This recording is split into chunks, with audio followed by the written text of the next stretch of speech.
Hey guys, what's going on? Welcome to another movie review here on Action Industries. My name is Ben Bateman, and today I'm talking to you about the brand new MCU film, Black Widow, starring Scarlett Johansson as the titular character. She, of course, is flanked by an incredible cast of really wonderful performers, who I think we are all in agreement if you've seen the movie that is headlined by Florence Pugh as maybe it's the White Widow in the film. Spoilers, you never actually hear her referred to as the White Widow, but it's pretty hard to walk out of this movie and not just feel like she kind of steals the show. We also have other cast members in Ray Winston, we have Rachel Weisz, and of course we do have David Harbour. This film is supposed to have taken place right around the time of, it's kind of the Sokovia Accords, Civil War era MCU. So it's really about 5 years ago in terms of the context of the story. It's directed by Kate Shortland, who's known for a few films, one of which is called The Berlin Syndrome from 2017. She is not a mainstream American film director. This is going to be her mainstream American film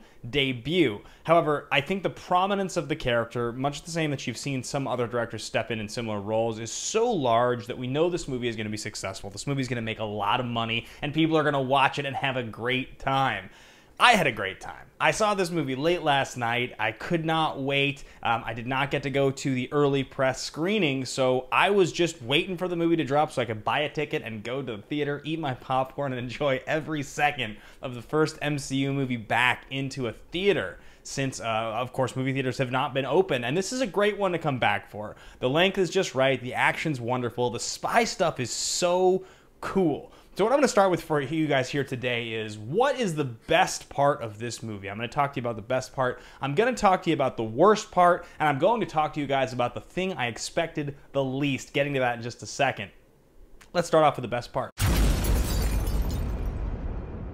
The best part of this movie is Florence Pugh as Yelena Belova. In the context of the story, she is Natasha Romanoff's sister. They're not blood sisters because they are, or at least I don't think they're part of blood sisters. Perhaps they are, now that I'm trying to actually piece the pieces together. I know they function as sisters, but the nuclear family of David Harbour and Rachel Weisz as their parents, that's not a real family. And that's kind of a little bit of the crux and the premise of the movie, is that they're all together, they get split up when they're very young, and then they have to get back together to try to take down the system that kind of made them. And in the process, they reconcile some of their feelings about the several years they spent together while the girls were being raised and trained. It's got some real Red Sparrow kind of, Russian spy training. It's got a lot of that vibe to it. And they do a really good job with that stuff. The spy stuff is some of the coolest stuff in the entire movie. But the two of them together, Yelena Belova and Natasha Romanoff, they're a great pair. But it's so weird to say this. It just feels like Florence Pugh is the strongest part of this movie. And it's on a lot of different levels. It's on the fact that I feel like her performance is better. I feel like her humor it hits. All of her jokes are more entertaining. She's kind of more of a badass. She seems more confident.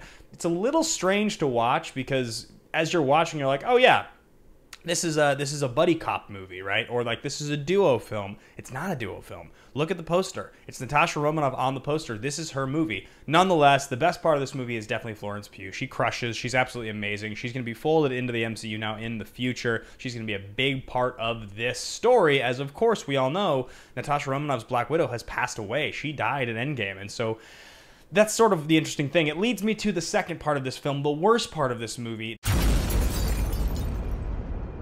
The worst part of this movie is that this came out in 2021. Now, this could have come out in 2020. It would have come out in 2020 had it not been for the COVID-19 global pandemic. But the fact that it comes out when it does is just such a strange piece of the MCU.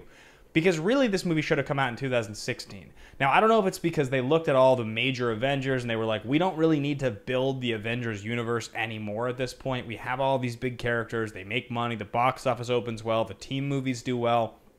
She shows up in Captain America movies. But whatever it is, I just don't really know why they didn't make this movie earlier. It seemed like it would be so easy. It would have definitely made money. This movie could have come out instead of Ant-Man and the Wasp. This movie could have come out instead of the third Iron Man movie. I don't know. I mean, like, not to say that I wish it had instead of those movies specifically, but my point is to say she's an Avenger. She's a main Avenger. She's pretty sweet. I mean, she is good in this movie. I definitely enjoy her, But watching this movie, I think it just feels like too little too late. And I think maybe that's why the White Widow, as we're going to affectionately call her, stands out so much. She really does stand out. It feels like this is her movie where it really should feel like she's a supporting character in Romanov's movie, and that's just not what it feels like.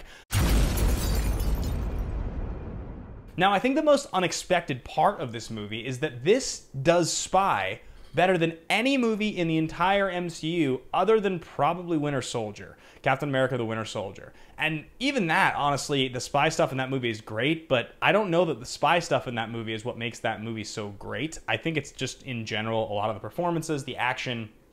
But this movie, the spy stuff, the background, the world building that they do, that's probably the most unexpected thing about this. This does actually just feel like a really awesome spy movie, and you could have called it something else. It didn't necessarily need to be an MCU movie. It incorporates some elements of the MCU, but overall, you know, the superhero things stand out, but I think I was just kind of surprised by how much I walked away from this feeling like this had that 90s Clear and Present Danger kind of that vibe to it, and in a really satisfying, really awesome way.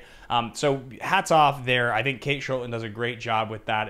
It's a decent script with some really good humor, and it's elevated by the performances. I already mentioned Ray Winston. I enjoy him in this movie. He's a little bit of a, you know, generic villain. He doesn't really do a whole lot in this movie. But David Harbour and Rachel Weisz are both fantastic. They do a great job with their performances. Harbour, great comic timing. Weisz, just super badass. Like she's got to be one of the most badass actresses in the history of movies. She seems to just get better every single year. I'll see her in a movie and I'll be like, oh yeah, man, I haven't seen her in a second. Blows my mind again. So really, really, really great stuff there. On the whole, where does this movie rank for me in the lineage of the MCU? Feels like probably this movie ends up being somewhere right in the middle, and we always feel that way if our minds are not blown by an MCU movie. It's always somewhere around 14, and honestly, that's probably where Black Widow ends up. It's hard for me to think that this is better than, say, a movie like Black Panther, or even like a movie like Spider-Man Homecoming, which those ones to me round out the back end of the top 10. Maybe this is in the same conversation as Civil War. I'm not as big on Civil War as some people are, but all three of those movies exist somewhere between like 8 and 11. This probably sits somewhere right in the Captain America, the First Avenger type of range. Definitely better than all of the Thor Dark Worlds and the Captain Marvels and the Thors and, you know, Guardians 2 and a lot of those movies that are a little bit weaker in the back end. But I'll bet you this movie ends up being somewhere right exactly in the middle, probably around 12th, 13th, or 14th best. I'll have to think about it some more, and it will be interesting to see as the years go on the more and more involved Florence Pugh becomes in the MCU. The more this movie will stand out as her debut, you know, and what's that going to look like, and how big of a star she's going to become. I mean, she's already been nominated for an Oscar for Little Women just a couple years ago, so we'll be curious to see sort of where this movie ends up fitting in that pantheon of her full career. I think the only other thing I would take away from this movie is that it does feel like it's a bit anticlimactic towards the end. While I really enjoyed the action with Taskmaster, and I thought Taskmaster was like a badass character, the explanation that comes later with Taskmaster, who Taskmaster you try to say Taskmaster fast a lot of times, you'll be in my position. The explanation for who Taskmaster actually is, it's a little bit underwhelming and doesn't make that villain feel like as cool of a part of the movie as I think I wanted. And ultimately, the big plan and how they thwart the big plan was just a little bit of like, okay, like, and now we figured out how to defeat them, story's over. So I think the ending left a little bit to be desired, but overall, very, very fun return to the movies, a great effort from Marvel, and a terrific solo movie to send off Natasha Romanoff and Scarlett Johansson in the MCU. Would have been nice to probably get another one of these, honestly. Maybe we will, but I doubt it. I really doubt it. This feels like an introduction film for the White Widow, and I think that's what we're going to see more of. There is a badass post-credit scene, which I don't want to go full spoilers on this. You know, I'm sort of going lukewarm with my spoilers. I won't tell you guys about it, but the spoiler scene's good. It links us to some future MCU content, as they often do, and I'm looking forward to that as well. So let me know in the comments, guys, where do you put this? Does this rank for you 15th? Does this rank 10th? Is this in the top 5? Is this one of the worst? I want to know. Do you agree with me about the best part of the movie? Curious to know. Otherwise, guys, thanks for watching another movie review here on Action Industries. Be sure to tune in for trailer reviews, live streams. We do all kinds of fun stuff. We have shows all week, every single week. And of course, as I mentioned, more movie reviews. Leave a comment below, and of course, hit that subscribe button. My name is Ben Bateman for Action Industries, and I'll see you guys on the next one.